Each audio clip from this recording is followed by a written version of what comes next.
ታላቅ የምስራች ከሜሪት ፕሮፐርቲስ ለንግድ ሱቅ ፈላጊዎች በሙሉ እርሱ ይነግዱ እንጂ ትርፋማ የሚሆኑባቸውን አለያም ቢያከራዩአቸው አዋጭ የሆኑ የንግድ ሱቆችን በመሃል ተክለ ሃይማኖት ለሽያጭ ማቅረባችንን ስንገልጽ በታላቅ ደስታ ነው።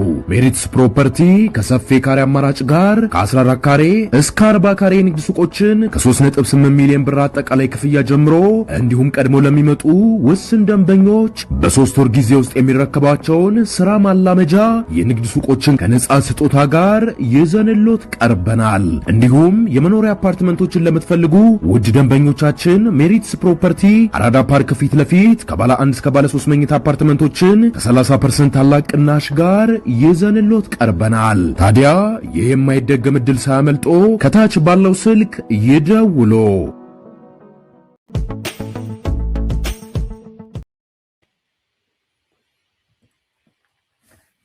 የትግራይ ክልላዊ መንግስት ቴሌቪዥን ወይም ሚዲያ ጋዜጠኞች 12 ጋዜጠኞች ወደ አዲስ አበባ ሸሽተው መሄዳቸው፣ ወደ 12 የሚጠጉ የትግራይ ክልል ትግራይ ቴሌቪዥን ጋዜጠኞች ክልሉን ጥለው ወደ አዲስ አበባ መጥተዋል። በበኩሌ ዜናው ከወጣ በኋላ ማለት አንዳንድ ወዳጆቼ ጠብቅ ብለው ነበረ። ታማኝ መረጃዎቼ ስጠብቅ ነበረ። በዚህ አጋጣሚ ትንሽም ቆየት ያልኩት የሰማሁት ጠዋት ላይ ነው። በዚህ ጠዋት አቆጣጠር ኮንፊርም እስኪሆን ድረስ ነበረ ስጠብቅ የነበረው እና የተረጋገጠ መረጃ ነው። ከታማኝ ምንጮች አረጋግጫለሁ። ሳረጋግጥም ወደ 12 የሚጠጉ የትግራይ ክልል የትግራይ ቴሌቪዥን ጋዜጠኞች ወደ አዲስ አበባ ህይወታቸውን ለማትረፍ ሮጠው መጥተዋል። ምክንያታቸው ብዙ ነው። በቅድሚያ በግሌ እንኳን ወደ አዲስ አበባ ወደ ሀገራችሁ ወደ ከተማችሁ እንኳን በሰላም መጣችሁ ማለት ፈልጋለሁ። እንኳን በሰላም ገባችሁ ማለት ፈልጋለሁ። የዋራት ጉራንድ እንዳለኝ መረጃ ጥሩ እጅ ላይ ያላችሁት ዝርዝሩን ስትወጡ ትናገራላችሁ። እንኳንም ህይወታችሁ ተረፈ፣ እንኳንም ከጸጸት ዳናችሁ፣ እንኳንም ከትላንትና አደገኛ ስራዎች ዛሬም ስሩ ከተባላችሁት አደገኛ ስራ ተላቀቃችሁ ብዬ ማለት ፈልጋለሁ። ተስፋ አደርጋለሁ የኢትዮጵያ መንግስትም በአግባቡ ተቀብሎ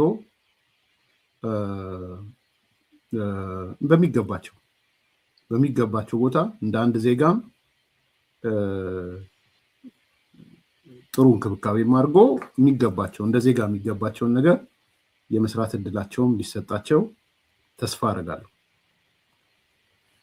እንግዲህ ከዚህ በፊትም እንደምታስታውሱት እንደነ ቴዲ አይነት እኔን ቃለ መጠይቅ ያደረገኝ ቲቪ ላይ ቴዲ ስለ ሀገር የተሰኘውን ፕሮግራም የሚሰራው ቴዎድሮስ በዚህ መልኩ ነው የመጣው። ታውቃላችሁ፣ ምናልባት አዲስ ከሆናችሁ ቴዎድሮስ እንደዚህ አይነት ስቃይ ውስጥ ነበር የነበረው።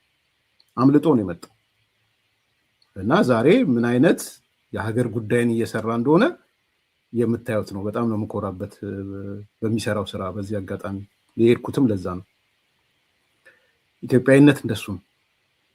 ኢትዮጵያዊነት ሁሉምነት ነው። ስለዚህ አንዳንድ ሰው ሆን ብለው ተልእኮ ተሰጥቷቸው ነው ምናምን ተሰጥቷቸው ነው የሚል እሱ የትኛውም ፖለቲካ ውስጥ ያለ ነው።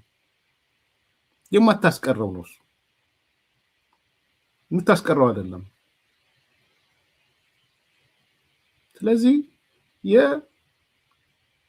እንደዚህ አይነት ነገሮችን የሆነ መጀመሪያ ቀድመህ ግሪድ ምንድነው ሽፋን በማበጀት አይደለም የምትንቀሳቀሰው። በጣም ግልጹ ነው። የአማራ ክልል ያየው ችግር ይሄ ነው። በተለይ ይሄ የውስጥ አርበኛ የሚባለው ቀኝ ውስጥ አርበኛ ልጆቹ ጥለው ሲመጡ አግባቡ ቦታ ከመስጠት ይልቅ ምን ይታመናሉ እንዲህ ምናምን ሲሉ ነው የማየው። እሱ አደገኛ ነው። እኔ የኢትዮጵያ መንግስትን ቢያስብበት ጥሩ ነው የሚመስለኝ። ስለዚህ አሁንም እነዚህ የሚመጡ ሰዎች ሆን ብለው ስማቸውን ለማጥፋት ደንግጠዋል። ባይዘዌ ባለኝ መረጃ አካውንታቸው ብሎክ ተደርጓል። ከሚዲያው ምንም ነገር እንዳይወጣ ተደርጓል። ሚዲያው ላይ ሚሊቴሪው የትግራይ ታጣቂ ቁጥጥር ስር ውሏል። ሰርቨሮቹ ምኖቹን ዶክመንት እንዲያጠፉ አድርገዋቸዋል። አሁን ዛሬ ያለው መረጃ እሱ ነው። በጣም ተደናግጠዋል። ያም ሆነ ግን የእነዚህ ሰዎች መምጣት 12 ጋዜጠኞች ቀላል አይደለም። ወደ ሀገራቸው ነው የመጡት፣ ደግሞ ወደ አስመራ አይደለም የሄዱት። ከጥቅምት 24 2013 ዓ.ም ጀምሮ በህዝብና በአገር ላይ የሚፈጸመው ስነ ምግባር የጎደለው ዘገባ መዘገባችን ሳይበቃን ተጨማሪ የጥፋት ስራ እንድንሰራ እየተገደድንና በመሆኑ በገዛ ፈቃዳችን ስራችንን ለቀን ወተናል ነው እያሉ ያሉት ጋዜጠኞቹ። በቀጣይ ጊዜያቶች ለኢትዮጵያ ህዝብ በትግራይ እየተሰራ ያለውን አደገኛ ሴራ በዝርዝር እንደሚያጋልጡ ይጠበቃል። ተስፋ እናደርጋለን። እንግዲህ ምንድን ነው ያለው የሚለውን ቅርበት ካላቸው ሰዎችም ለማግኘት ለማናገር ሞክሬ ነበር እና አንድ ሁለት ሶስት ነገሮችን ያነሱልኝ። የትግራይ ቴሌቪዥን የትግራይ ህዝብና የመንግስት መሆን ሲገባው ይላሉ። አንደኛው እንድታውቁ የነዚህ የድምፀ ወያኔ ዘጋቢዎች አይደሉም። የትግራይ ክልላዊ መንግስት የመንግስት የሚዲያ ዘጋቢዎች ናቸው።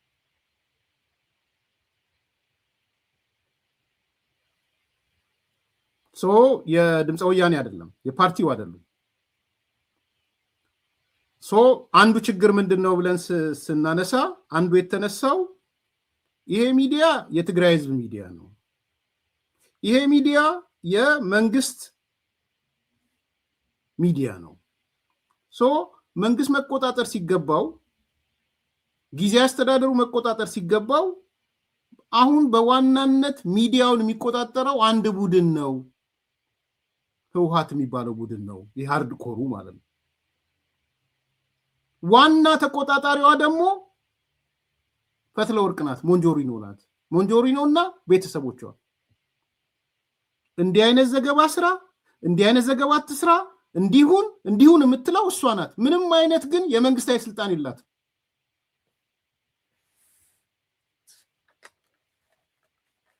አንደኛው ነገር ያነሱት እሱ ነው። ፓርቲውን የተቆጣጠረው ነው ያሉት። ከፓርቲውም ሃርድ ኮር የሚባለው ይሄ የበሰበሰው አስኳል ማለት ነው። ከሱም ፈትለ ወርቅ የምትባለው ሞንጆሪኖ የምትባለው ናት የተቆጣጠረችው። ሁለተኛ የትግራይ ህዝብን ጥቅም የሚጎዳ ዘገባና ትንታኔ እንድንሰራ እንገደዳለን ነው እያሉ ያሉት እነዚህ ሰዎች። የምንጋብዛቸው እንግዳዎች የሚሰጡት ትንታኔ ምናምን የትግራይን ህዝብ የሚጎዱ ሆነዋል ከዕለት ተዕለት።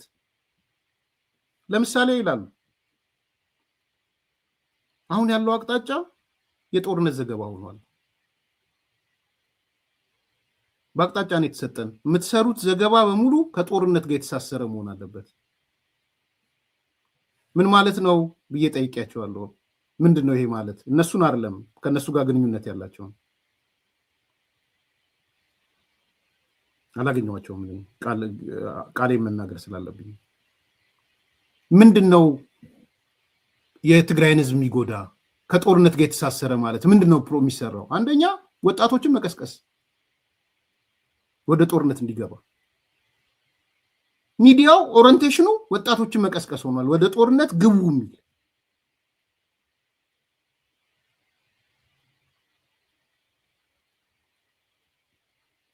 ፋይናንስ፣ እያንዳንዱ ነገር ሁሉ ነገር ወደ ጦር ግንባር አይነት ነገር ማለት ነው።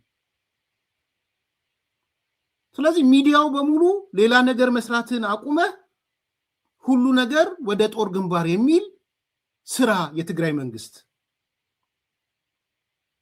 ሶስተኛ የፕሪቶሪያ ስምምነትን ገደል የሚከት እየመጡ ሁሉም የሚመደቡት እሷ መድባ የምታመጣቸው ባለስልጣናት ፈርሷል፣ እንዲሆናል የሚሉ አደጋ ላይ የሚጥል። አራተኛ ጽምዶ ጽምዶ ይሄን አርጎ ትግራይን ያድናል ከኤርትራ ጋር የጀመርነው ውሸት ነው። ይሄ ከጽምዶ ተብሎ ህዝብ ለህዝብ ምናምን የሚባል ነገር የለም። ህወሓት ከፋኖ ከኦላ ከሻቢያ ከግብፅ ጋር ከሱዳን ጋር የተደረገ ነው። እነሱ ግን የህዝብ ለህዝብ ነው ምናምን የሚል ጽምዶን እንድናስተጋባ እየተደረገ ያለው። አራተኛ ፌዴራል መንግስትን እንደ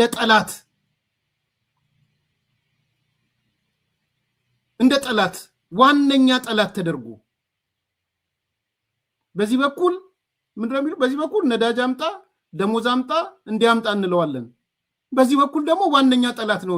ሰው ዋነኛ ጠላት ተብሎ እንዴት ነው ነዳጅ የሚልከው? እንዴት ነው በጀት የሚልከው? ዋነኛ ጠላት ላልከው አካል የምናጠፋው አካል እያልክ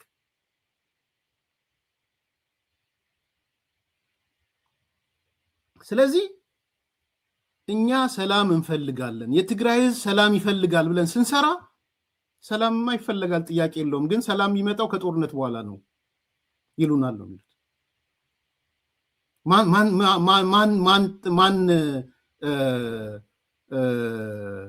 ማን ሰላም አልፈልግም ሲል ሰምታችኋል? እኛ ሰላም አንፈልግም ስንል ግን አሁን ባለው ዋነኛ ጠላታችን ቁጭ ብሎ ሰላም የለም። እሱን ነው እያልን ያለ ነው። ዋነኛ ጠላታችንን ካጠፋን በኋላ ሰላም ይመጣል። ሰው ስለ ሰላም ዋነኛ ጠላቱ ከጠፋ በኋላ ይሄን ነው የሚሰብኩን፣ ይሄን በሉ ነው የሚሉን፣ ይሄን አስተጋቡ ነው የሚሉን። እንግዶቻችን እየመጡ እነሱ የሚመድቧቸው እንግዶች ይሄን ነው የሚያወሩት።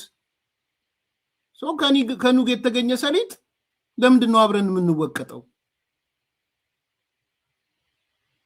ይሄ ነው ያሸሸን ነው እያሉ ያሉት። እኔ ደስ ብሎኛል። በጣም ነው ደስ ያለኝ። እውነቴን ነው የምላችሁ። 12 እንደውም በጣም ብዙ ነው። ዋይ ኖት 2 ለምን አይሆን? የውርደታቸው መጠን እኮ ነው ይሄ የሚያሳየው። ምን ያህል ሚዲያ ጦርነት ዋነኛ መቀስቀሻ ነው እንደምታውቁት።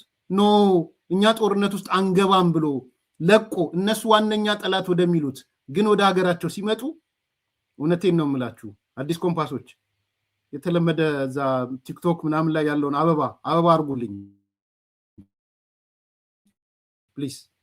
ቴንክ ዩ መጣችሁ፣ እንኳን ወደ አዲስ አበባ መጣችሁ በሏቸው። አዲስ አበባ ጄኖሳይዳል ሲቲ አይደለችም። አዲስ አበባ ችግር ውስጥ የገቡ ሰዎች የምትቀበል ከተማ ናት።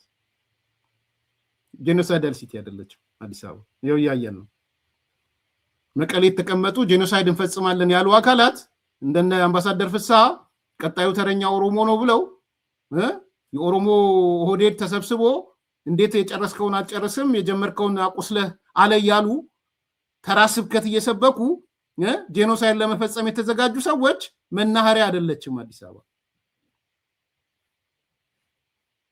አይደለችም። ስለዚህ ይሄ ትልቅ ነገር ነው። በአመራርነት በጣም የሚነግሩኝ ምንድነው የቲፒኤልኤፍ ቦታው ነው ሚዲያው የሚመሩት የታደሰ የለም ነው የሚሉት። በቃ ታደሰ ማለት ኖሮ የሌለ ሰው፣ በጣም በእውነት አሳፋሪ ሰው ነው ይሄ ታደሰ የሚባል ጀና ታደሰ የሚባል ሰው። ቲፒኤልኤፍ ጋር ሆነው ቁጭ ብለው የቲፒኤልኤፍ የሚዲያ የምናምን አገልግሎት ኃላፊዎች ምናምን ሆነው የሚመሩት ግን የመንግስት ሚዲያ ነው።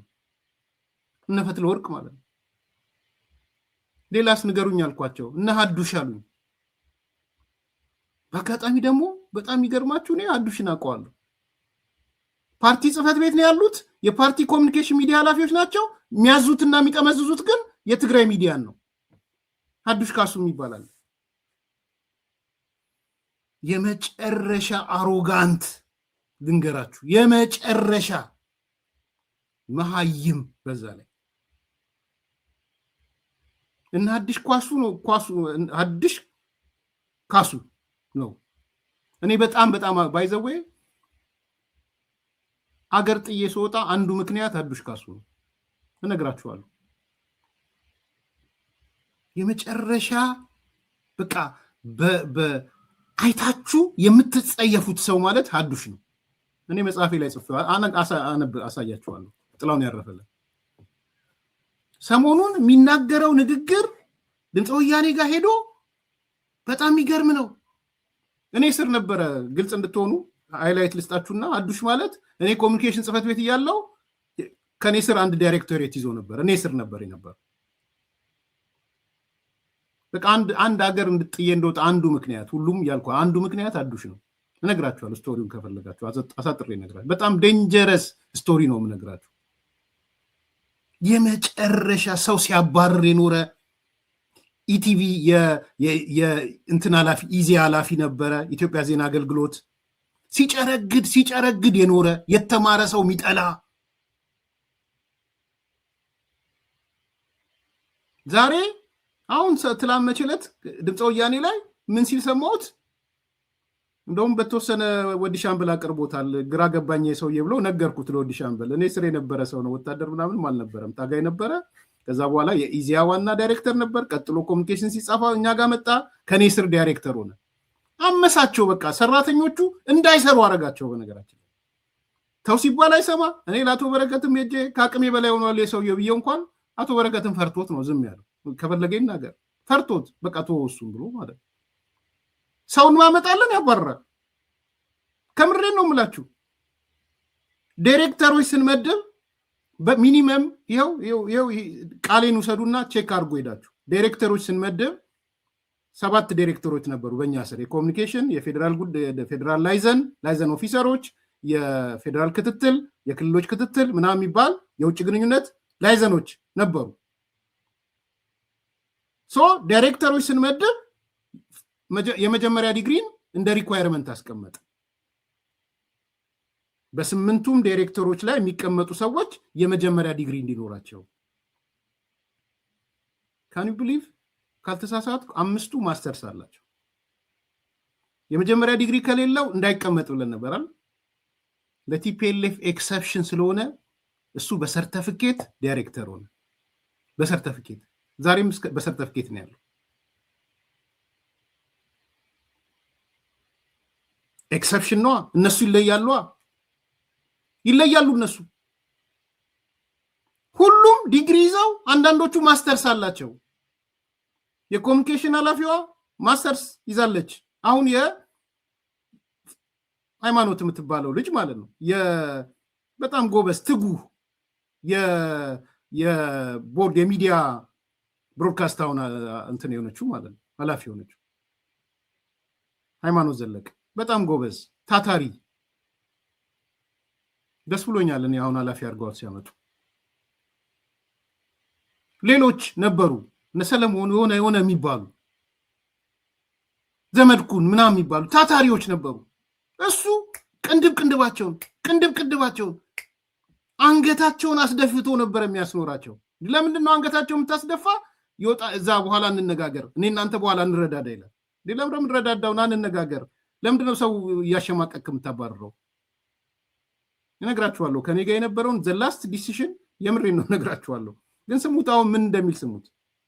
ኤርትራ የያዘችው መሬት የለም፣ ኤርትራ መሬቶቿን ለቃ ወጥታለች። ጽምዶ ትልቅ ደረጃ ደርሶ ኤርትራ የለም። ባይዘው እንደዚህ ነው ይሄው ሚዲያው እያዘጋባ ያለው። ኤርትራ የያዘችው መሬት የለም ብሎ ነው እያስተጋባ ያለው። ስሙት። ፖለቲካ ግን ፎርሙላ በትግራይ ዘውፅሖ ካልኣይ ኣብቲ ሂስቶሪካሉን ካብ 77 ጀሚሩ ሕዚ ናይ ህዝቢ ትግራይን ናይቶም 4 ስትራቴጂክ ዓመታት ትግራይን ዝበሃሉ እቲ ናይ ህዝቢ ላማጣ ዝተዛረቡ ጽምዶ የድልየና እዩ። እንታይ ተጠቂምና? ሕዚ ንኣብነት ሻዕብያ 55 ወረዳታት ይሒዙ ነይሩ። ሕዚ እኮ ተኣብይ ናትካ እዮም ዝበለ እዩ ኣብ ኢሮፕ ኣሎ፣ ኣብ ዝተወሰነ ቦታ ብዛላምበሳ እውን ኣሎ 50 ገለን ወረዳ እኮ ሕዚ ነፃ ወፂኡ ባዕሉ ሓደ እቲ ትደዋት ጋጊሕዎ ዝኸደ ባዕሉ እዩ፣ ብልፅግና እዩ። ካልኣይ ናይ ትግራይ ተወከልቲ ከይዶም ኣዲስ ኣበባ ትዝክር ትኾንካ በአልጀርስ የተወሰነላቸው እዮም ተዋሂቦም ኢሉ ተዛሪቡ እዩ። ኣውታት ኣሎ ባዕሉ የረኪቦ ካብቲ ካሊእ ግን ወፂኡ። ስለዚ ካሊእ ትፅምዶ ይሰፍሕ ዲ ዘሎ ሱዳን ኢትዮጵያ ህዝቢ ሱዳን ማለት ህዝቢ ኤርትራ ህዝቢ ትግራይ ይራኸበለኩም በዚውን ሕዝ ጀሚሮም ኣለዉ ምስ ዓፋር ምስ ህዝቢ ኣምሓራ ትኾንና ግን እንታይ መስለካ ፋኖ እውን ሕዚ ናባና ዝተኩሰሉ ነገር የለን ምክንያቱም ኮመን ፀላእ ኣለና መንግስቲ ኤርትራ እውን ናባና ዝትኩሰሉ ምክንያት የለን ሕዚ ማለት እዩ ምክንያቱም ናይ ኩላህና ሓበራዊ ዝኾነ ፀላእ ኣሎ ወናዓቶም እኮ በሻሸ ማነው ጋዛ ክገብረኩም የልዎም ኮይ ስኢሎም ኮይ ኮን ምሳና ተጻቢዶም ረብሓ ተጻምደካ ከምቲ ዝወልካ ተን መትከላት ሕዝስ ንንክል ዝተዛረቡ ጽምዶ የድሊ ሰማችሁት? ይሄ ነው አዱሽ ካሱ ማለት ይሄ ነው። የመጨረሻ አሮጋንት በጣም ባለጌ ሰው በማባረር በማሳደድ የሚረካ ኮምፕሌክሳም። እንግዲህ ተመልከቱ፣ ኢዜያን አስባችሁታል? የኢትዮጵያ ዜና አገልግሎት ኢዜያን አስቡትና አንድ ሰርቲፊኬት የያዘ ሰው ኢዜያን ሲመራ አስቡት። ቲፒኤልኤፍ ካልሆነ ይቻላል? ይቻላል? በሰርቲፊኬት ኢዜያን የመራ አለ አለ? ንገሩኝ እስቲ። ኢዜያ ኢትዮጵያ ዜና አገልግሎት ማለት ህንጻው ብቻ ታውቁታላችሁ። ኢዜያን ህንጻው the only ሰርቲፊኬት ይዘህ የኢትዮጵያ ዜና አገልግሎትን ለመምራት አንተ ቲፒኤልኤፍ እና ቲፒኤልኤፍ መሆን ብቻ ነው የሚጠበቅብህ።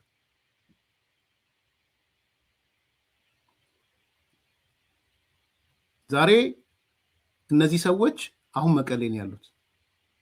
ሚዲያውን ኮንትሮል ቲፒኤልኤፍ ጋር ቁጭ ብሎ አንዱ የሚቆጣጠረው እዚህ ልጆቹ ጋዜጠኞቹ ጥለው እንዲወጡ ካደረጋቸው አንዱ ይሄ ነው። አዱሽ ነው። የሰሞኑ ቃለ መጠይቅ ነው ባይዘው ኤርትራ ከአልጀሱ ስምምነት ውጭ ያዘችው መሬት የለም ነው እያለ ያለው። አሁን እንዲህ አይነት ዘገባ እንዲሰራላቸው ነው የፈለጉት። አየህ ጋዜጠኞቹ ምን ብለው ነው የሚሰሩት? ይሄን ነው። ከዛስ ጽምዶ ጠቃሚ ነው፣ አሁን ጽምዶ ጠቃሚ ነው ብሎ እንዲሰሩ ነው የተፈለገው። ምክንያቱም ዋነኛ ጠላት ላይ ታርጌት ያደረገ ስለሆነ።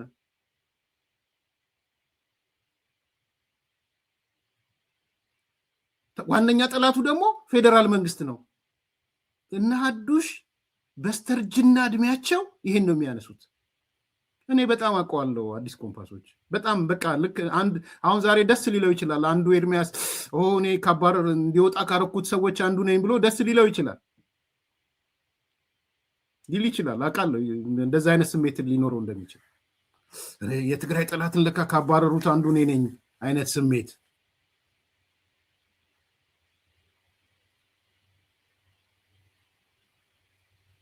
ምን እንደሆነ ልንገራችሁ ባጭሩ፣ ረጅሙን አልነግራችሁ። አቶ መለስና አቶ በረከት ይነጋገሩና ማንም ሳያውቀው ልክ ኮሚኒኬሽን ጽህፈት ቤት እንደተቋቋመ የመጀመሪያው መመሪያ በጣም አስደንጋጭ መመሪያ ነበር የወጣው። መጀመሪያ መመሪያ ነው። ለሁለተኛ ጊዜ ነው የማወራው፣ ግን ቆይቷል። ከ8 9 10 ዓመት በፊት አውርቼዋለሁ። ኮሚኒኬሽን ጽህፈት ቤት እንደተቋቋመ ያው አቶ መለስ ስር ነው ያለነው እኛ። አቶ መለስና አቶ በረከት እና ነፍሱን ይማረውና አንድ የደህንነት ኢሳያስ የሚባል የነሱ ጋር ነበር። አሁንም በጦርነት ወቅት አሁን በቅርብ ነው የሞተው ኢሳያስ የሚባል ምክትል ፖሊስ ኮሚሽነር የነበረ አሁን ደህንነት ምክትል የነበረ ኢሳያስ ወልደ ጊዮርጊስ ወይ ኢሳያስ ምናምን። ኢኔኒ ኬዝ ኢሳያስ አቶ መለስና አቶ በረከት ናቸው የተነጋገሩት። ከዛ አንድ መመሪያ ይዘው 2 ገጽ መመሪያ ይዘው ይወጣሉ።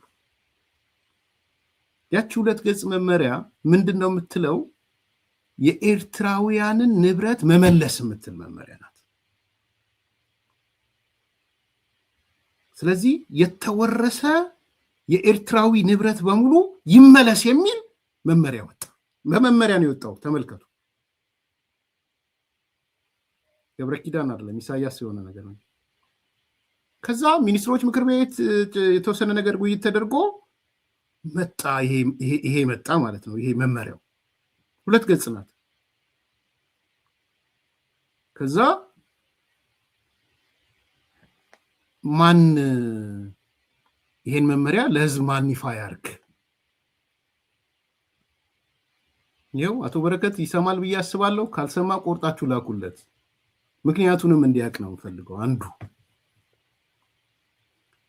ምክንያቱም ይኸው መመሪያው የኤርትራውያን ንብረት ይመለስ የሚለው መመሪያ አብዛኛውን የኤርትራውያንን ንብረት የወረሱት ቲፒኤልኤፎች ናቸው። አዲስ አበባ ላይ፣ ጅማ፣ እንትን ምንድነው ሻሸመኔ፣ ናዝሬት፣ አዳማ፣ አማራ ክልል ብዙ አይደለም። በተለይ አዲስ አበባ ላይ የኤርትራውያን ገራዥ፣ ሱቅ ምናምን የምትሉትን በሙሉ የወረሱት አብዛኞቹ ቲፒኤልኤፎች ናቸው። ልንገራችሁ።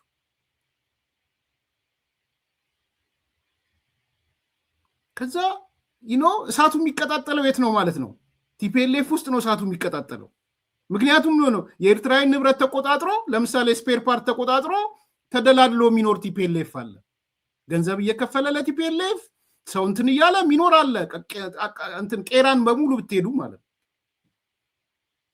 እሳት ነው የሚያቀጣጥለው የፓርቲ መዋቅር ውስጥ ማለት ነው። ከዛ አቶ በረከት ይጠራኝና ይህንን መመሪያ አንተ ነህ ይፋ የምታደርገው አለ።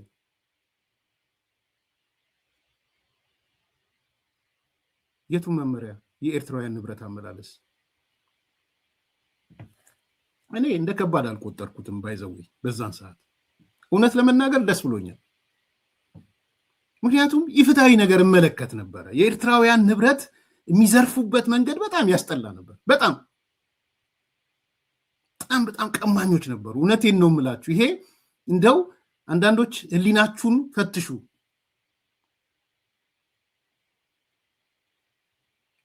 ከፈለጋችሁ ከሜክሲኮ ተነሱና እስከ ገብርኤል ቤተክርስቲያን በቄራ በኩል ሂዱ።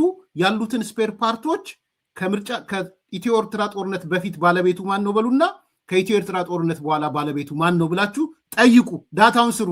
ይኸው ዛሬ ፍሪ ነው፣ መስራት ትችላላችሁ።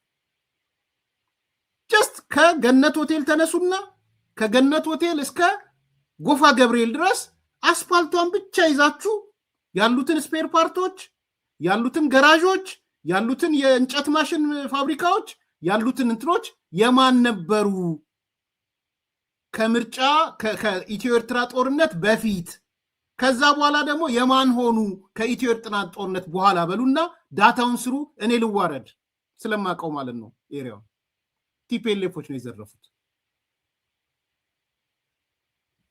ቲፒኤልኤፎች። ከዛ እኔ ደስ ብሎኛል እውነት ለመናገር ቅድም እንዳልኳችሁ በጣም ኢፍትሐዊ ስለሆነ ኤርትራውያን ንብረት መመለሱ ደግሞ ተገቢ ነው ብዬ ስለማምን ደስ አለኝ። እኔ እወጣለሁ አልኩ፣ መግለጫውንም እሰጣለሁ አልኩ። ጠቅላላ ሚዲያው መጣ፣ ከግራ እስከ ቀኝ ፕሬስ ኮንፈረንስ ተጠራ፣ መግለጫውን ሰጠው። እሳት ተቀጣጠለ። እሳት እየደወሉ እንገላለን። አንደኛ መግለጫውን እኔ ስላነበብኩ መግለጫው የኔ መስሏቸዋል። ቤቴን ቀየርኩ። ታውቃላችሁ፣ ቄራ ነበረ የምኖረው። ወጣው ከቄራ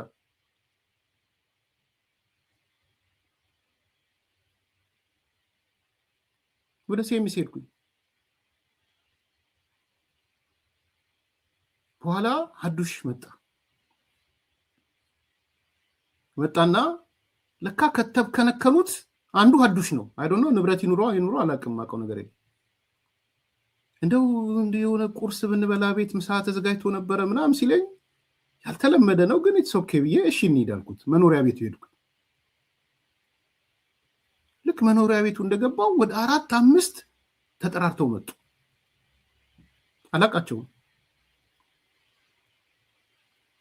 ከዛ በግራ በቀኝ እንገላቸዋለን። ይህን መመሪያ ያወጡ ሰዎች እኔን አይደለም ስሜን እየጠሩ አይደለም፣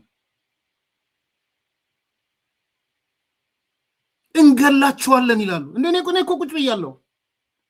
ይሄ የመለስ ስራ ነው፣ ይሄ የበረከት ስራ ነው፣ የኤርትራውያን ስራ ነው። ይሄ ሀብታችንን ሊያቀራምጡ እንገላቸዋለን። እኔም ቁጭ ብያለሁ እኮ እንገላለን እያሉኝ ነው። እኔ ነው ያልኩኝ። አንደኛ በቃ ዴሊብሬት ነው የነበረው እንትኑ የጠራኝም የመጡትም ሰዎች አይቻቸው ማላቃቸው ሰዎች ናቸው። በኋላ ሳረጋግጥ አንዳንዶቹ የደህንነት ኃላፊዎች ናቸው። ምክንያቱም ጠቅላላ ህወሓት ደስተኛ አልሆነም ለካ በዚህ መመሪያ። እኔ አቶ መለስ ለምን ያ መመሪያ እንዳወጣ፣ አቶ በረከት ለምን መመሪያ እንዳወጣ ይናገር፣ ጀስቲፋይ ያርጉ እነሱ። ፍትሃዊ ነው ብዬ ግን አምናለሁ። ያ መመሪያ ፍትሃዊ ነበረ መመሪያው። የኤርትራውያን ንብረት መመለስ ነበረበት፣ አሁንም መመለስ አለበት። ኤርትራም የኢትዮጵያን ንብረት መመለስ ስላለባት አሰብ ላይ ያለው ንብረታችን መመለስ አለበት። ዋይዘው ዊዝ ዘ ሴም ሎጂክ ሪፋይነሪያችን የማጣሪያ ነዳጅ ወዘተ ምናምን የሚባለው መመለስ አለበት ለኢትዮጵያ። ዘሴም ቶክን ነው ማወራው፣ ፓራላል ነው ማወራው። እንኳን የቀረበልኝን ምግብ ልበላ የቀረበልኝ ነገር ደምደም አለኝ። አንደኛው ይዝታል በዛ በኩል፣ አንደኛው በሽጉጥ ነው መንገላቸው ምናምን ሊገሉ የሚችሉትም እኔን ነው። ሌላውን የት ያገኟቸዋል? በረከትን የት ያገኘዋል? አቶ መለስን የት ያገኘዋል? ሆም ብሎ ዴሊብሬት የሆነ ነው ያቀነባበረው። ተቋሙ ታመሰ፣ መዋቅሩ ታመሰ። አይ ቲንክ ቲፒኤልኤፍ ስብሰባ ጠራ መሰለኝ በራሱ። ሀብታችንን ሊወርስብን ለሻቢያ ሊሰጥብን ጠቅላላ ኤርትራን ህዝብ ሻቢያ አድርገው ማለት ነው። እንደዚህ አይነት ነውረኞች ናቸው። ባይዘው እኔ ጊዜውን ሳገኝ ለአሜሪካ አምባሳደር ነግሬው ሹልክ ብዬ ወጣሁ። ያ መመሪያ በወጣ በአመቱ ነው መሰለኝ፣ አመትም አልሞላኝም ጥዬ ወጣሁ ወደ አፈጻጸም ሳይገባ። ምክንያቱም አንዳንድ ቦታ አሁን ቄራ ላይ ብትሄዱ አሁን አላቅም የበግ አዲሱ በግተራ የሚባል ብታይ በግተራን በግ መሸጫ አለ ቄራ ጋር አሁን የተቀየረ ይመስለኛል። ከሱ ጋር ሁለት ትልልቅ ህንፃዎች አሉ ባንኮች የተከራዩዋቸው። ሁለቱ ትልልቅ ህንፃዎች የሁለት ኤርትራውያን ናቸው። እነዛ ሁለት ኤርትራውያን ከሻቢያ ጋር ግንኙነት ስለሌላቸው ደንግጠው ውጭ ሀገር ነው ያሉት፣ እንግሊዝ ሀገር ይሁን አሜሪካን ሀገር ነው ያሉት። እነዚህ ሰዎች ለፍተው ላባቸውን ጠብ አድርገው ያፈሩትን ንብረት ቲፒኤልኤፍ ነው መውሰድ ያለበት። ምን እንዳደረጉ ካቃላችሁ ቲፒኤልኤፎቹ ታጋዮቹ 3 ሴቶች ህንፃውን ተቆጣጠሩ። የሆኑ 2 ሰዎች አከራዩት። እንዴ ምን ማለት ነው ይሄ?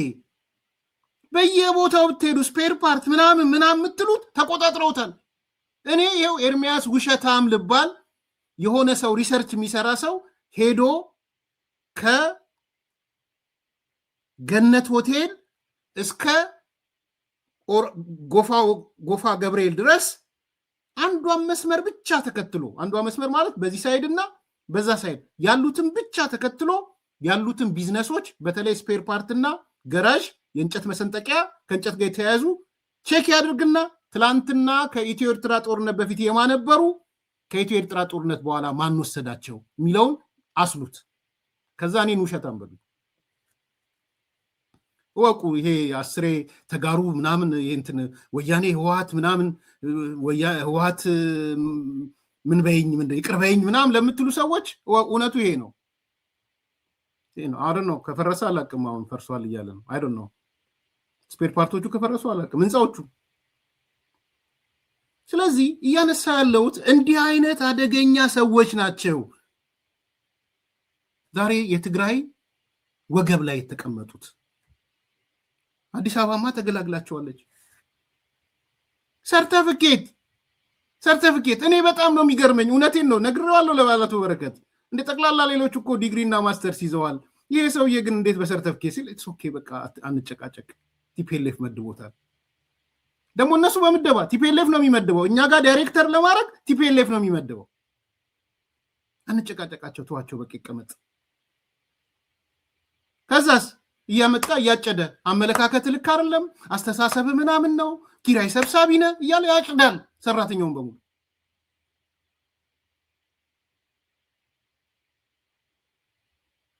ይሄ ነው የሆነው።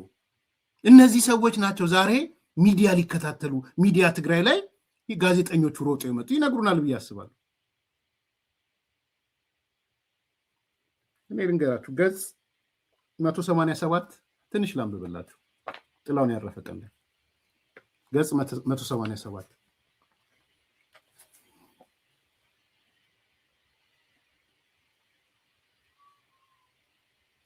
ከበረከት ጋር የነበረን ሁለተኛ ዙር ስብሰባ ከጨረሽን ከግማሽ ሰዓት በኋላ ገብረ ሚካኤል መጣ።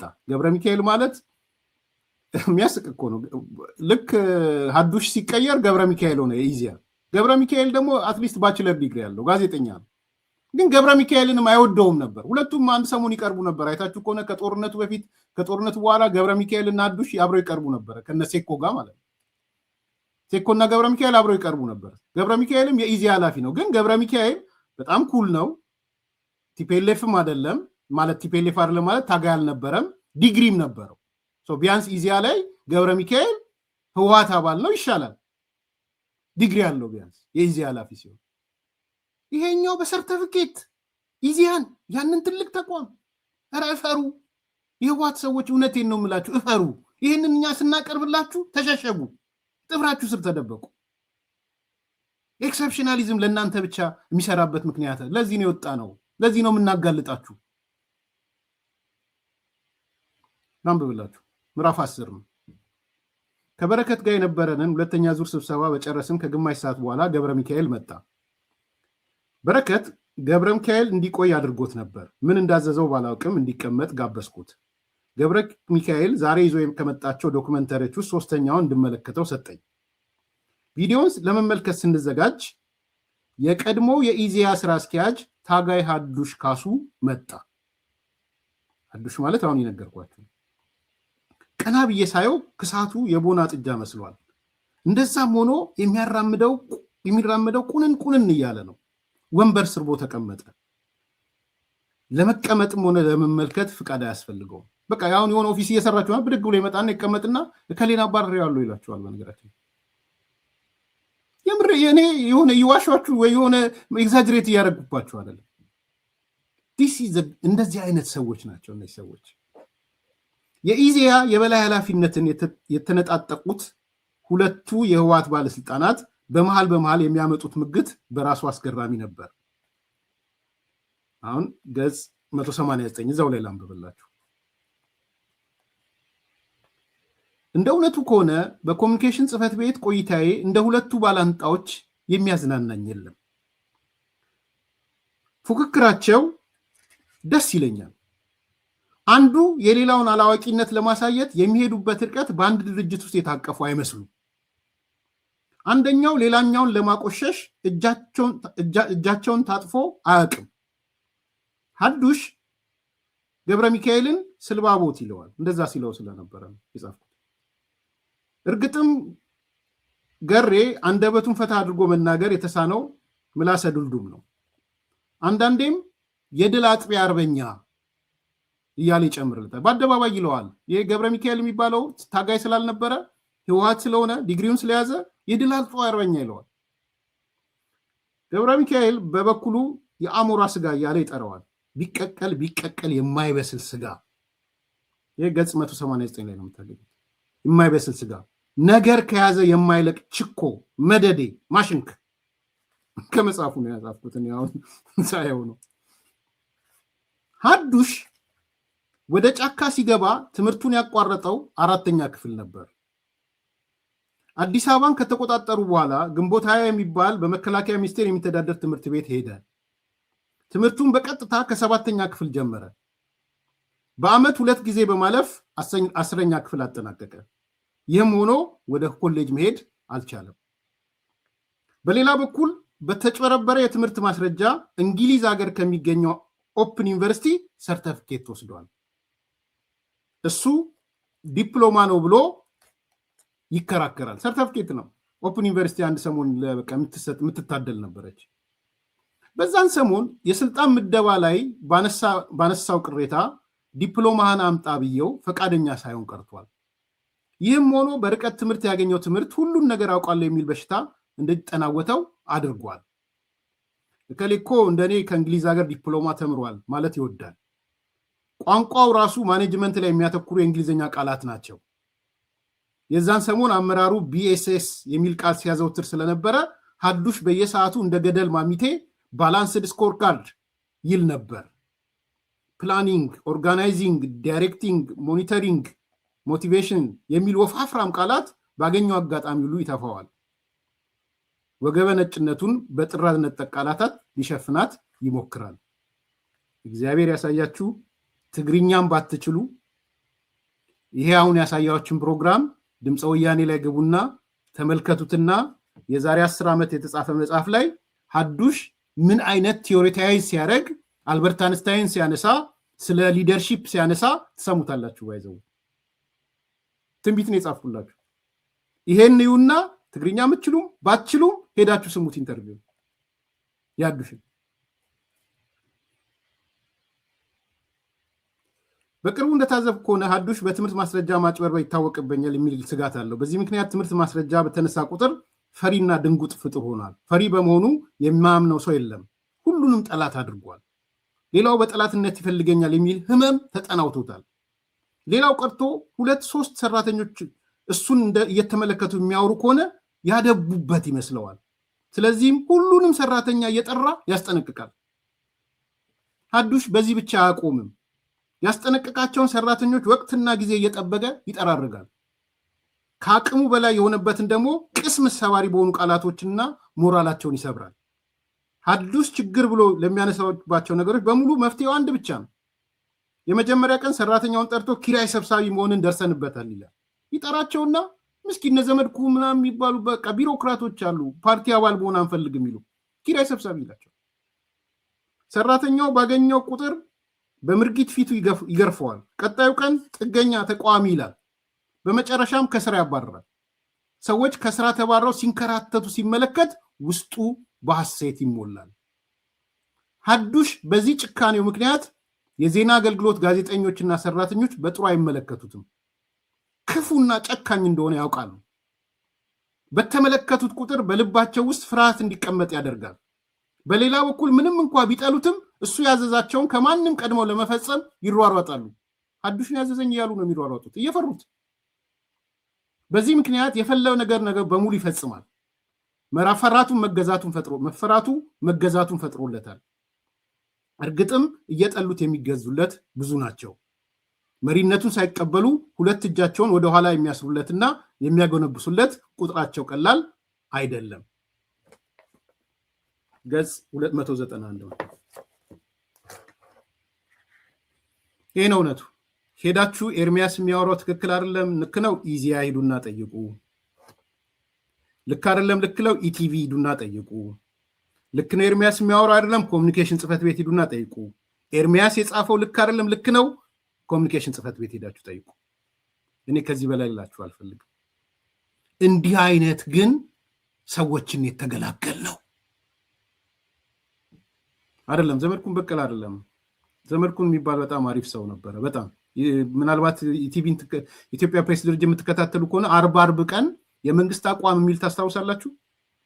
40 አንድ ሰሞን የመንግስት አቋም ሊቀርብ ነበረ በኢትዮጵያ ቴሌቪዥን፣ በኢትዮጵያ ሬዲዮ፣ በሁሉ የመንግስት አቋምን የሚጽፈው ልጅ ነው ዘመድኩን። በጣም አሪፍ ሰው ነው። በጣም አይዶን የት እንዳለ አልሆንም ኢህአዴግ ብሎ ዳይሬክተርነት ሲካድ እኔ በራሴ ኃላፊነት እውነቴን በጣም ነው የምኮራበት። የኔን የግሌ አማካሪ ያደረኩት ዘመድኩን በህይወት አላውን የመንግስት እንትን ነበረ የመንግስት አቋም 40 የሚገለጸው የሱ ጸሐፊ ነበር። በጣም ጎበዝ ጋዜጠኛ ነበረ ዘመድኩን። ጨዋ ደግሞ በዛ ያኔ የሆነ ፕሮቴስታንት ነገር ነበር። ያው እሷን ሰበብ አደረገና እኔ አንተ ኢህአዴግ ብትሆን እኮ እንዲያይገፋም ብዬ እኔም ብዙ ጨቀጨኩት። እውነት ለመናገር ጨቀጨኩት። በቃ ፓርቲ አባሉን አንተ ምን ቸገረ ከዚህ ሰው የምትገላገለው ኪራይ ሰብሳቢ ምናምን የሚልህ እኮ ፓርቲ አባል አልሆንም ስላልከው ነው። ስለ ኤርሚያስ በጣም ይቅርታ አድርግልኝ፣ ስራዬን ብለቅ እመርጣለዋል። ከዛ እኔ ስር የህግ አማካሪ ያደረኩት ይሄ እውነት ስለሆነ ሰዎች ሄደው ማየት ይችላሉ። አበደ እኛ አባረርነውን ሰው ከስሩ አድርጎ ምናምን እኔ ራሴን ለማጀገን ወይ ምናምን ፈልጌያለሁ። እውነቱን ግን እናገራለሁ። ይሄ ነበረ እውነቱ። ኮሚኒኬሽን ጽህፈት ከፈለጋችሁ አሁን ዳይሬክተሮች አሉ፣ ጋዜጠኞች አሉ፣ የዛ ሰዎች አሉ። ሂዶቹ ኤርሚያስ የሚናገረው ልክ ነው ልክ አይደለም ጠይቋቸው። አንዱ ጥዬ የወጣሁት በዚህ ነው። ኮሚኒኬሽን ጽህፈት ቤት ሌሎች ማለት ምክንያቶች ቢኖሩ ኢን ኤኒ ኬዝ አሁን ይህን ስቶሪ የነገርኳችሁ ትግራይ ሄዶ ዛሬ ያሉት ጋዜጠኞች በእንዲህ አይነት ትንሽ ሰው ነው ችግር ውስጥ የገቡት። እነዚህ ናቸው ዛሬ ጽምዶ እያሉ የትግራይን ህዝብ እሳት ውስጥ ሊከቱት እየተዘጋጁ ያሉ ባለቀ እድሜያቸው በሞተ እድሜያቸው ባለቀ ስብዕናቸው ዛሬ የትግራይን ወጣት እሳት ውስጥ ሊከቱት ይሯሯጣሉ። እነዚሁ ሰዎች ለዚህ ነው የምናገረው እንጂ ስቶሪ ታሪክ አይደለም እያወራለሁ። ዛሬ ስለተከሰተ ነው የምነግራችሁ። ተያያዘ ታሪኩ። እነዚህ ናምኖ እናዱሽን አምኖ ጋዜጠኞች ይቀመጡ መቀሌ፣ ትግራይ ይቀመጡ። ለዚህ ነው ጥሬ ወጡት። ስለዚህ ትልቅ ነገር ይህን ተያይዞ በተለያየ መንገድ አሁን ቲፒኤልኤፍ ውስጥ ከፍተኛ መሰነጣጠቅ ተፈጥሯል። ባይዘው ባጭሩ ሌላ ጊዜ በሰፊ ይመጣሉ። 5 ክፍፍል ተፈጥሯል ትግራይ ውስጥ ህወሓት ውስጥ 5። አንደኛ ጊዜያዊ አስተዳደሩ በነበረበት ይቀጥል፣ ታደሰ ወረደ በነበረበት ይቀጥል የሚል አንድ ቡድን መጥቷል። አንድ ቡድን። ሁለተኛ ጊዜያዊ አስተዳደሩ በነበረበት ይቀጥል፣ ነገር ግን ታደሰ ወረደ ይውረድ የሚል ሁለተኛ ቡድን ተፈጥሯል። ዓለም ይቆጣናል፣ አፍሪካ ህብረት ይቆጣናል፣ ከዓለም ጋር እንጣላለን፣ ጊዜያዊ አስተዳደሩ ማፍረስ ለኛ ከባድ ነው፣ ፋንክሽናል ነው፣ እስካሁንም የፈለግነውን ነገር ዘመድኩን ተክሌ ነው የሚባለው። ቴንክ ዩ ኤፍሬም። ስለዚህ የጊዜያዊ አስተዳደሩን ይዘነው ግን ታደሰ ወረደን እንቀንሰው የሚል ሁለተኛ ቡድን ተፈጥሯል። ሶስተኛው ቡድን ከጦርነቱ በፊት የነበረው መስተዳደር ወደ ነበረበት ይመለስ የሚል ተፈጥሯል። ይሄ ደብረጽዮን ነው። ያኔ ከጦርነቱ በፊት ምርጫ መርጠን መንግስት መስርተናል። ያ መንግስት መመለስ አለበት፣ ፕሬዝዳንቱ መመለስ አለበት። ፕሬዝዳንቱ ማን ነው? ደብረጽዮን። ስለዚህ የቀድሞ ምርጫ ያካሄደው ይመለስ፣ ደብረጽዮንም ይመለስ የሚል ሶስተኛ ቡድን ተፈጥሯል። አራተኛው ከጦርነቱ በፊት የነበረው መስተዳድር ወደ ነበረበት ይመለስ፣ ነገር ግን ደብረጽዮን በምንም ተአምር ፕሬዝዳንት መሆን የለበትም የሚል አራተኛ ቡድን ተፈጥሯል። ይሄ ማለት በሚሊቴሪ ውስጥም በታጣቂዎች ውስጥም በህወሓት ፖለቲካ አመሪዎች ውስጥም የተፈጠረ ነው። ስለዚህ ኖ ደብረጽዮን አይመራንም፣ ከደብረጽዮን ውጭ ሌላ ሰው በተለይ ፈትለወርቅ ነው ትሁን እያሉ ያሉት እነ ፈትለወርቅም ሌሎቹ ይሁኑ፣ ደብረጽዮን ግን በምንም ተአምር መምጣት የለበትም፣ የቀድሞ አስተዳደር ግን ወደ ነበረበት ይመለስ የሚል አራተኛ ቡድን ተፈጥሯል። አምስተኛው ቡድን ዲፋክቶ ስቴትን መስረት የሚለው እናውጅ፣ ካወጅም በኋላ ዲፋክቶ ስቴት ሆናለች ትግራይ ብለን እንደ ሶማሊላንድ እንናገር፣ ከዛ በኋላ ኤርትራም ሱዳንም ግብፅም ኢንዘሎንግራን እውቅና ትሰጠናለች፣ ስለዚህ ትግራይን ዲፋክቶ ስቴት እናርጋት የሚል ጻፍ የረገጠ አቋም አለ። 5 ካቴጎሪ ነው ያለው፣ 6-7 ሊሆን ይችላል። እኔ በደረሰኝ ግን ይሄ ከፍተኛ መሰነጣጠቅ በውስጣቸው እየፈጠረ ነው ያለው። አሁን ደብረጽዮን ላይ ዘመቻ ጀምረዋል። አይታችኋታል። ጭራቀረሽን እንዴት እየተንዘፈዘፈች ጄኖሳይደር ነው ያለችው። ወይዘው ጄኖሳይደር ነው ያለችው ደብረጽዮን። ዳዊት ከበደ ምናምን ሼር እያደረጉት ተመልክቻለሁ። ይሄ የትግራይ ወጣት ደም የጠጣ ጄኖሳይደር ነው ስትለው የነበረው ዳዊት ላይ ነው ያየሁት። እኔ ብዙ አላያትም አሁን ለመናገር ግን በቃ ደብረጽዮንን ለምንድን ነው ደብረጽዮን ቢኮስ ደብረጽዮን በነ አምባሳደር ፍስሐ አስገዶም አይወደድም ደብረጽዮን እና አምባሳደር ፍስሐ አስገዶም የሚፈልጉት ማንን ነው? ፈትለወርቅን ነው የሚፈልጉት። ፈትለወርቅ እንድትመራ ነው የሚፈልጉት። ስለዚህ ፈትለወርቅን ለማንገስ ደብረጽዮን መደብደብ አለበት። ያኔም ቢሆን ስብሐት ደብረጽዮንን ሲደበድበው ነበረ። ባይዘው አቅም አልባ የማይረባ ጎትተን እግሩን ጎትተን እናስወጣዋለን ሲል ነበር ስብሐት። አሁን ደብረጽዮን ደግሞ ሌላ ኔትወርክ እየፈጠረ ነው። ሜቢ ስብር ብሎም ጠቅላይ ሚኒስትሩ ስልጣን ይስጠኝ ብሎም ሊመጣ ይችላል ደብረጽዮን ችግር የለበትም በሱ። አሁን ያለው የህወሓት መሰነጣጠቅ ምስቅልቅላቸውን ያወጣበት ሁኔታ ነው ያለው። አሁን ያልኩት የጋዜጠኞቹ ሌላ ውጤት ነው። ይሄ ግን በራሱ ሴናሪዎቹን መተንተን ስለሚያስፈልግ ለሌላ ጊዜ በዝርዝር እንመለስበታለን። ላይክ አድርጉ፣ ሰብስክራይብ አድርጉ፣ ሼር አድርጉ። መልካም ቀን። ታላቅ የምስራች ከሜሪትስ ፕሮፐርቲስ ለንግድ ሱቅ ፈላጊዎች በሙሉ እርሶ ይነግዱ እንጂ ትርፋማ የሚሆኑባቸውን አለያም ቢያከራዩአቸው አዋጭ የሆኑ የንግድ ሱቆችን በመሃል ተክለ ሃይማኖት ለሽያጭ ማቅረባችንን ስንገልጽ በታላቅ ደስታ ነው። ሜሪትስ ፕሮፐርቲ ከሰፊ ካሬ አማራጭ ጋር ከ14 ካሬ እስከ 40 ካሬ የንግድ ሱቆችን ከ3.8 ሚሊዮን ብር አጠቃላይ ክፍያ ጀምሮ እንዲሁም ቀድሞ ለሚመጡ ውስን ደንበኞች በ3 ወር ጊዜ ውስጥ የሚረከባቸውን ስራ ማላመጃ የንግድ ሱቆችን ከነጻ ስጦታ ጋር ይዘንሎት ቀርበናል። እንዲሁም የመኖሪያ አፓርትመንቶችን ለምትፈልጉ ውድ ደንበኞቻችን ሜሪትስ ፕሮፐርቲ አራዳ ፓርክ ፊት ለፊት ከባለ 1 እስከ ባለ 3 መኝታ አፓርትመንቶችን ከ30% ታላቅ ቅናሽ ጋር ይዘንሎት ቀርበናል። ታዲያ ይህ የማይደገም ዕድል ሳያመልጦ ከታች ባለው ስልክ ይደውሉ።